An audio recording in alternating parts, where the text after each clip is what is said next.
Hello, and welcome to the Hearts Undone podcast, where we dive deep into the heartfelt testimonies and spiritual journeys of everyday people. I'm Sean Porter, and I'm thrilled to have you join me on this journey of faith, hope, and transformation. In our very first episode, I want to share a bit about myself, my testimony, the experiences that have shaped my faith, and why I felt compelled to start this podcast. I believe every story has the power to inspire and uplift, and today, I'm opening up about my own journey. From the early beginnings to the pivotal moments that strengthened my relationship with God, I'll be sharing the highs and lows, the challenges and triumphs, and everything in between. I hope that by being open and vulnerable, I can encourage you to reflect on your own spiritual journey and find strength in your faith. Welcome to the Hearts Undone podcast, a place where we pour out our hearts and share the stories that matter most.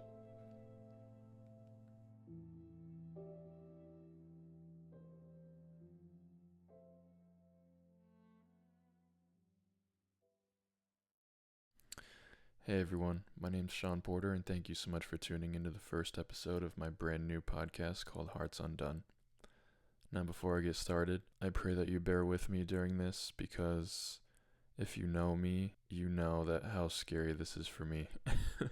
And you know how much I don't like talking in front of people. Spreading the truth and spreading the word of God is more important than my feelings, and it's just the enemy trying to hold me back from that. Thank you for joining me today on the start of this new journey, and I hope you're having such a blessed and wonderful day, and I hope it's filled with nothing but the presence of the Lord and joy and his love. I guess I'll jump into briefly introducing myself. Again, my name's Sean. I'm 29 years old, and I can't believe I'm almost 30. I used to make fun of my sister all the time because she was in her 30s, and now it's almost my turn. And then she can make fun of me all she wants. But then she's gonna be 40 soon, so so I have two wonderful parents. I have a brother, a sister, and two of the most adorable puppies ever named Oliver and Luna. And I also have a baby niece named Evelyn, who just melts my heart to the ground. She melts my heart to a puddle.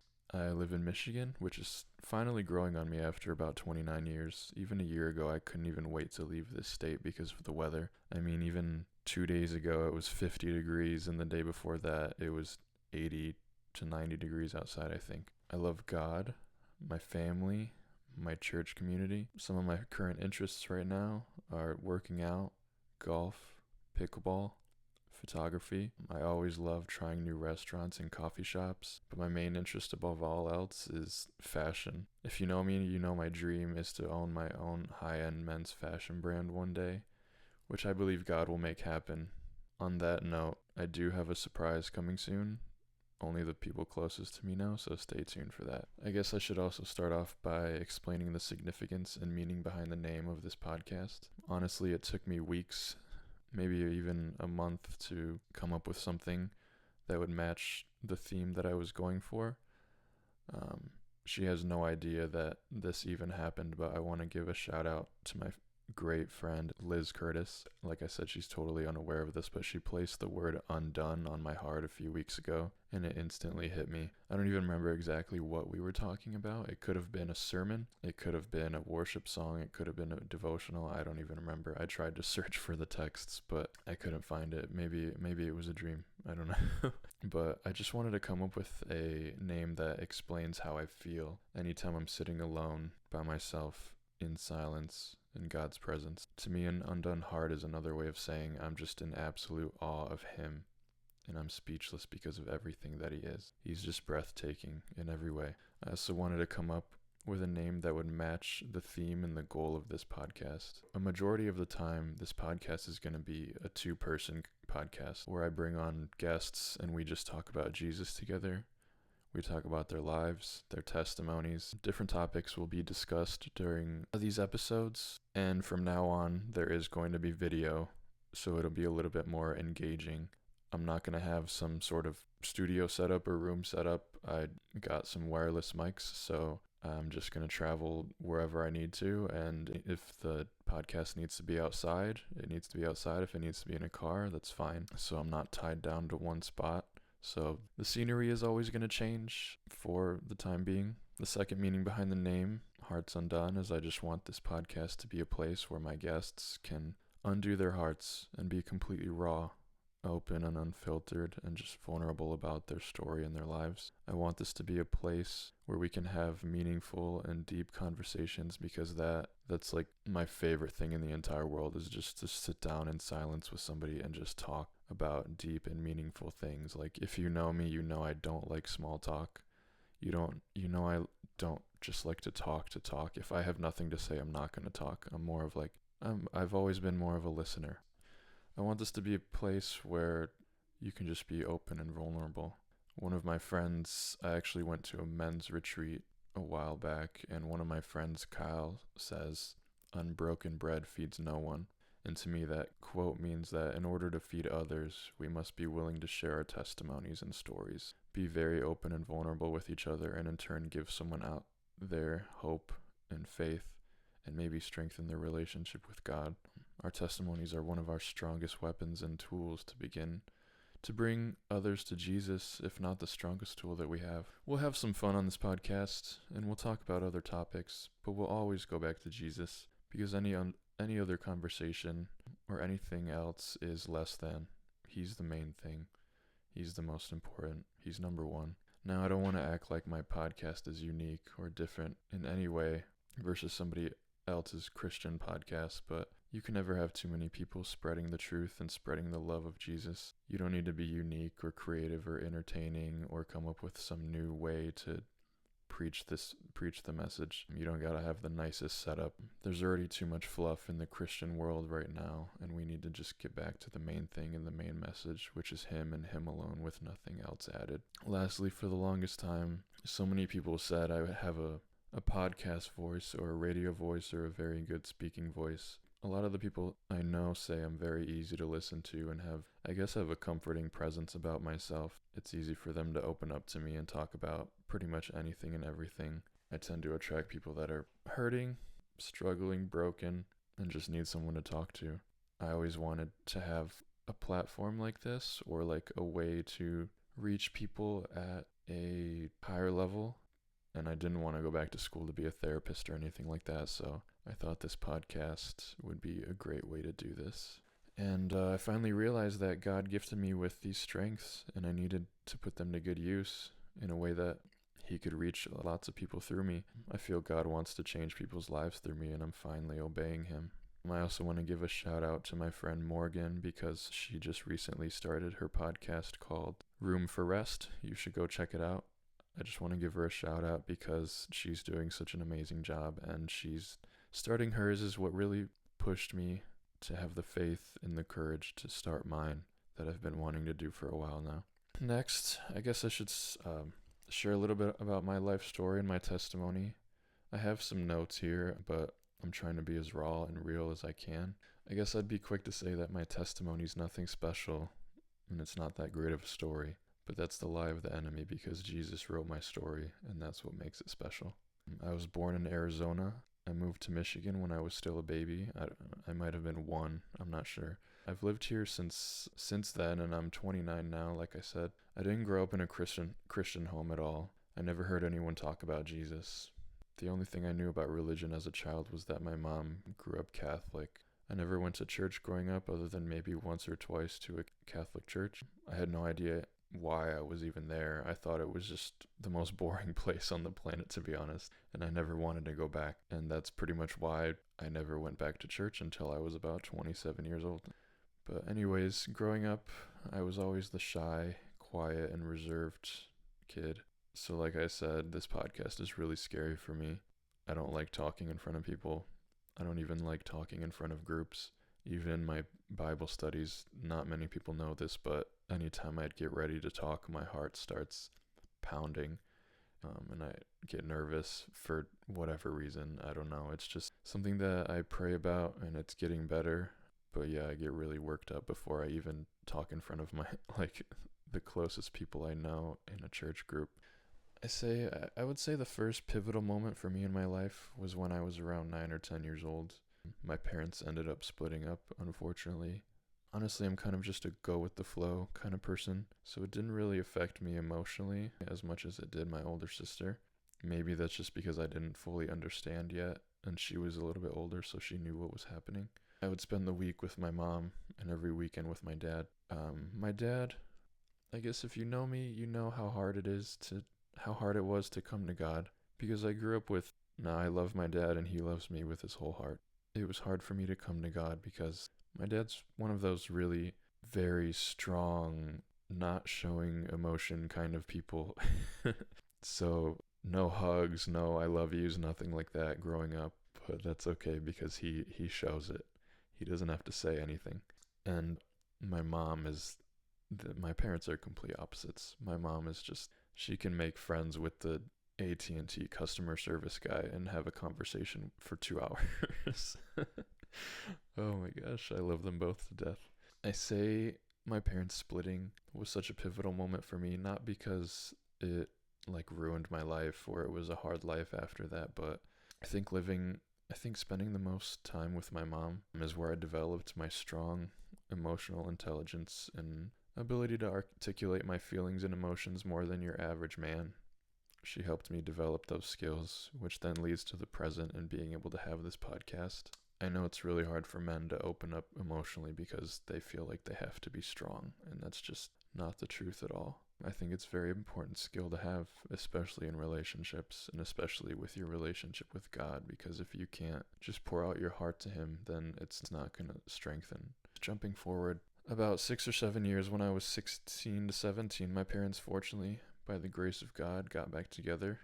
Growing up, I was never really in the popular groups at school. I couldn't play sports because I had really bad asthma until I was about 19 years old. I guess I was pretty much always the shy, quiet, reserved, pushover, super nice guy. Got friend zoned by girls, got cheated on in some of my first relationships. I never really felt that I was good enough and kind of always felt low of myself. Very bad insecurity issues. To be quite honest and vulnerable, like that's been an issue until recently. Me and God together have only recently been able to break those chains. I guess back to around when I was 16 years old, I started dabbling a little bit in drinking and smoking, hung out with the wrong crowd, got into some trouble, got put on probation during my senior year of high school. Luckily, these things didn't really last long. I guess after I got in trouble, I kind of stopped hanging out with friends after that until I was about 20 to 21 years old. I got into working out very seriously around like 19 to 20. The main reason was just because I just wanted to feel confident. I wanted to look good. I didn't want to be that unathletic, unpopular kid anymore. But after I started, I just became addicted and obsessed. When I say those things, I mean it. Like, I wouldn't even eat dinners with my family. I treated my life as I was pretty much a bodybuilder and that I was going to step on stage, but I never had that intention and I was never planning on it. I remember there was one day that I went to a college party and for the weekend, and I literally packed meals of chicken and rice and whatever else and brought it with me. And you would think that working out would have helped me in my self-image issues that I struggled with, but it only made it worse. If I didn't look my best 24/7, 365 days of the year, then I hated how I looked. I hated what I saw in the mirror, and I couldn't even take my shirt off in front of people, not even my family. I guess from 16 to 17 years old until around 21, I didn't touch alcohol anymore or any other substance. I guess there was like one night at a college party, I think I was like 21, and after like years of not drinking, I started drinking again. It was kind of short-lived though, because I remember there was one Halloween that I drank too much, and for the first time ever, I blacked out, and it was one of the scariest moments of my life. I believe from then on, I stopped going out, I stopped drinking a lot, and yeah, from then on, it just didn't do it anymore. Kind of isolated myself again a little bit just because I didn't want that to happen anymore. I guess I fell into one of those traps for a second of, I thought it was so cool to see how much I could drink and try to impress others, and that it's not cool. That's not cool, and I never really understood that, why drinking excessively when you're young and showing how much you can drink without throwing up or passing out is cool, because it's not. But I guess finally jumping way ahead until around May or June of 2021, when my journey with Jesus started. I always laugh at this when people ask me how I came to Jesus, because I literally came to him because of a pretty girl that I was interested in at the time. This girl, who is now my most recent ex, introduced me to God. It was kind of like I don't want to say requirement, but I can't really think of any other word. I pretty much had to have a relationship with God to talk to this girl. I started going to church a little bit here and there. My sister and brother-in-law actually had been going to church for some time, and my mom had mentioned it numerous times to me as an adult, but I never really had the slightest interest until I met this girl, and I tried to impress her by following God. That's pretty much what my journey started with, was just trying to impress a girl, kind of just fake it. So I guess the first time I attended church, I was immediately captivated. I still remember who gave the sermon. Shout out to Pastor Kurt. I still remember what the message was about and what the series was titled. I believe it was called Winning the War in Your Mind, and it was pretty much about breaking those strongholds within your mind and not letting the enemy plant seeds in there and just take hold of you. Pretty much fighting anxiety, depression, anything going on in there that is not from the Lord, just fighting off spiritual attacks from the enemy. And that was exactly what I needed to hear. Like I said, I've never been to church before, and it literally felt like he was talking directly to me and saying exactly what I needed to hear in that moment. And back to the relationship. Even though this person and I aren't together anymore, I'll always be thankful for them for this reason. I don't know if I would have come to God without that relationship, and if I did, probably wouldn't have been till later on in life, or who knows. This relationship was filled with lots of love, lots of ups and downs. It was also filled with the presence of the enemy. It was filled with lots of sin, lots of evil. It was on and off for about 2 years, or a little less than 2 years. I knew who God was during it, but I was very lukewarm.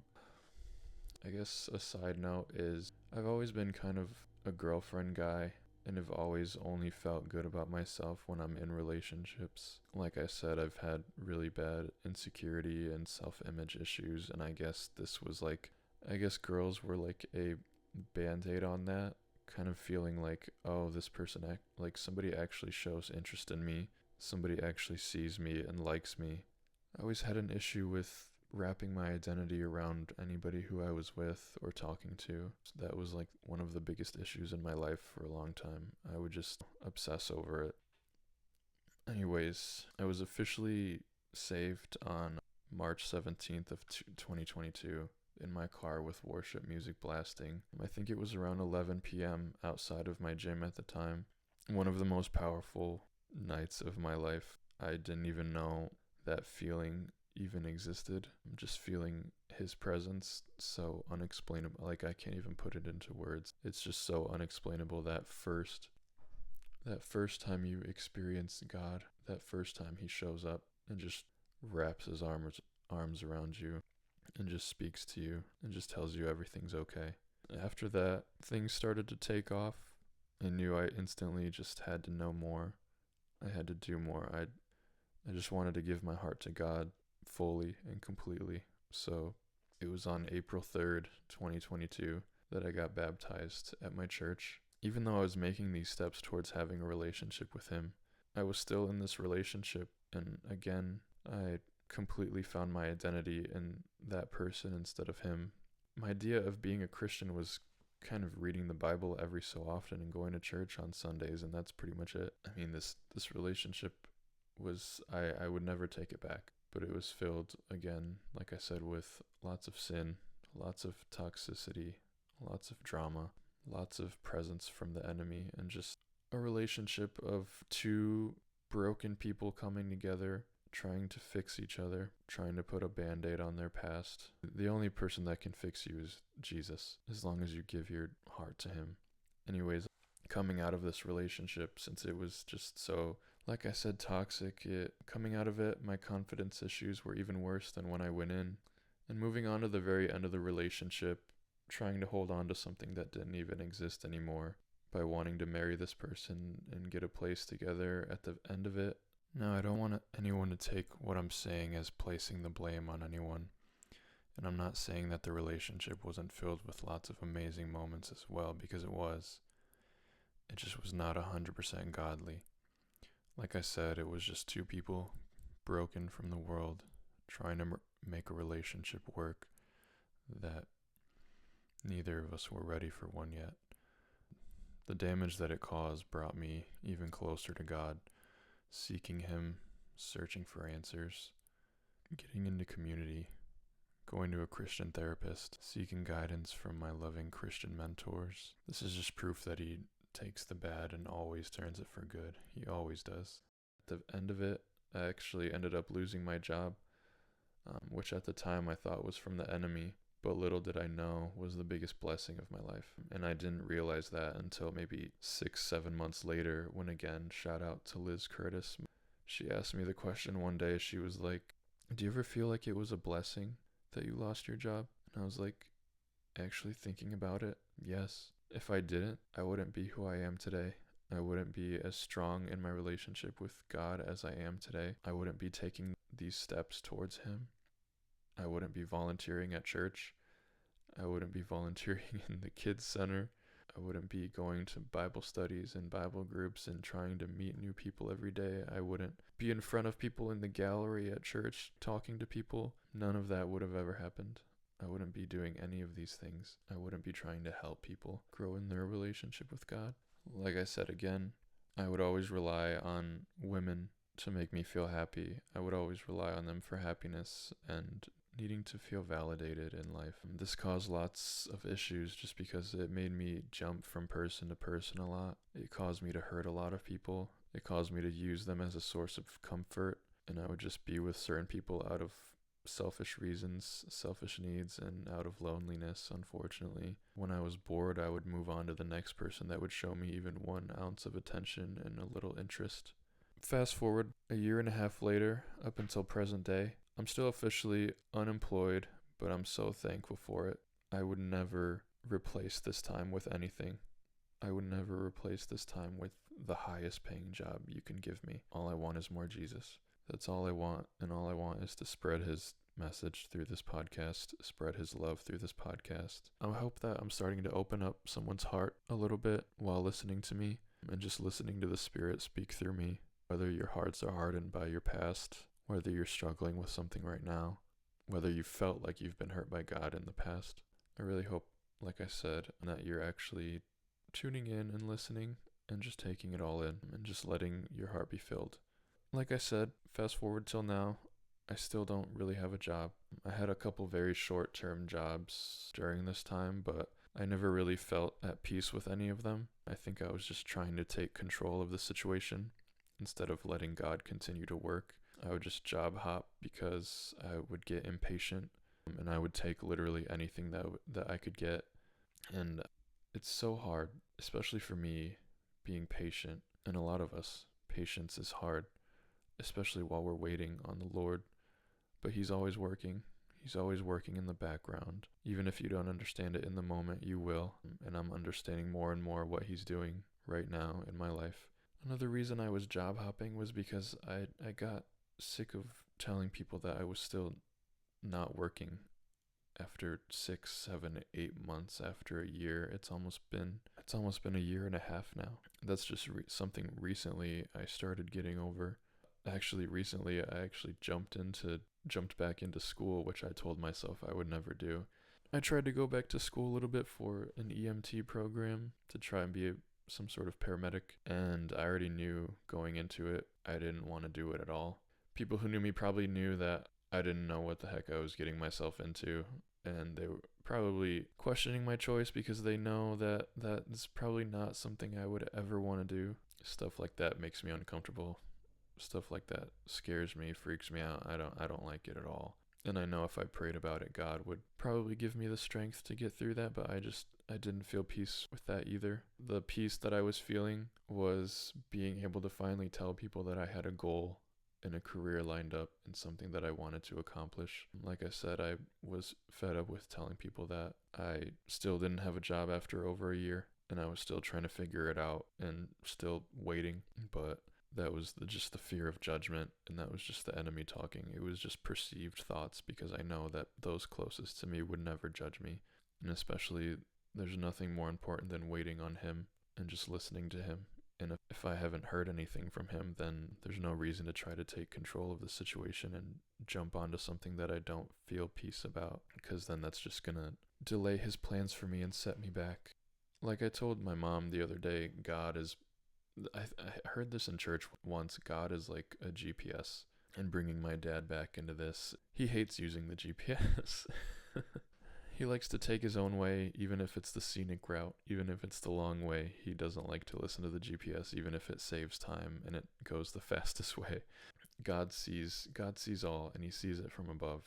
And he knows if there's traffic, he knows if there's delays, and the GPS will always take you the shortest route. The GPS will always get you there the fastest. And if you take a turn that it tells you not to take, it's just going to delay you, it's going to add time, and it's going to just delay the will that he has laid out for you. But the thing about it is that you're always, no matter what, as long as you're following him, you're going to end up where you're supposed to go. You're going to end up where he wants you to be. You just might have taken a detour, and you're going to be delayed a little bit, but you'll get there. We'll jump back to that topic in another podcast, because I'd really like to expand on that a little bit. I guess I should start trying to wrap things up, because I feel like this is going on for a very long time, and I'm sure you don't want to listen to me talk and just ramble on about my life. But jumping to very recent present day, now mind you, I'm not perfect. Nobody's perfect. I haven't recently started diving really deep into my Bible until maybe about a month or two ago. Reading consistently, praying consistently, even for the small things, getting into the secret place, being alone, and still with God. I'm still learning every day. I'm still growing. I still fall short, and we all do. If Jesus is the standard, then we all fall short every day. There's nothing that we can do every day to make it perfect. We'll never be perfect. All we can do is try our best and strive to be more like him, to look more like him every day. That's God's will for our lives. If you're wondering what his will is for your life, it's that, to look more like Jesus, and everything else will fall into place. And that's another topic we'll get into later. Back to what I'm doing today. Ever since like a month ago, ever since I started fully pursuing him and being consistent, intentional with him, and obeying him, I actually started it's the craziest story. I started 3 businesses in 1 week. One of them is this. I don't know if this will turn into a business, but I'm just starting out just talking and just doing it to spread God's word. If it turns into something more, I would love that. I would love to reach more people. But if it doesn't, I'm just pouring out my heart to you guys, and hopefully I'm opening up your hearts as well. Second one is I actually started an official eBay store. If you want to check it out, you can go to detroitleaning.com. We sell a little bit of everything, but mainly music. And then the third one, that is a surprise, and you guys will find out very soon what that is in future episodes. Hopefully, I'm going to call it. It's going to happen. You'll find out before the 4th episode. It's crazy the things that God will do and the wonders he will work in your life when you just fully surrender to him and fully give your heart to him and be obedient to him in everything. Anyways, I think that about wraps it up. Like I said, I've talked too long already, and I'm sorry I didn't expect it to go this long. I thought I wasn't going to have much to say, and it just kind of came out. I thought it was going to last like 10 minutes. But anyways, I'm so excited for what's to come on this journey with Hearts Undone. Thank you for joining me, and I hope you'll stay with me as we dive into more stories, testimonies, and deep conversations. Remember, our testimonies are powerful, and by sharing them, we can bring hope and faith to others. Thank you guys so much for listening. If you enjoyed this episode, please subscribe, leave a review, and share it with others who might be blessed by it. Stay tuned for the next episode, where we'll have our first guest share their incredible journey with Jesus. I'm really excited and really looking forward to this one. I'm surprising you guys with somebody special and somebody very near and dear to my heart. Until then, stay blessed and keep your hearts undone for the Lord.